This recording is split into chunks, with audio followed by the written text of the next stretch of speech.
Today we're going to be taking a look at the Erickson strap with the E-Track ends. This is the cam lock buckle style. The 10 foot that I have in my hand here, part number is EM59151. This is also available in 12 foot. Part number is EM59152.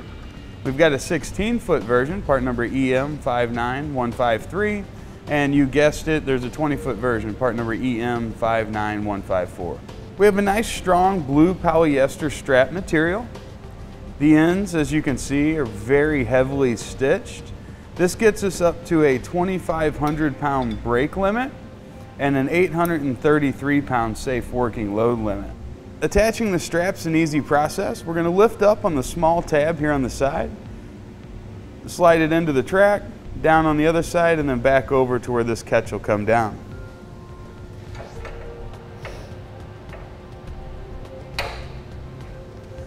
As you can see, it's attached in there nice and secure.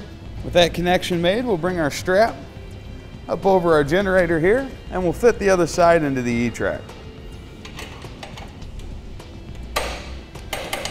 The great thing about this E-Track system is we've got our other side connected over there with a typical strap. That hook's going to fall off 8 times before we can get the proper tension on it to hold it in place. These aren't going anywhere. These hold themselves in place. Now we've got it in there, we'll just pull that slack out, tidy up our end, and we'll be ready to hit the road. That will complete today's look at the Erickson E Track Strap with cam lock buckle. Part numbers EM59151 for the 10 foot, EM59152 for the 12 foot, EM59153 for the 16 foot, or EM59154 for that 20 foot.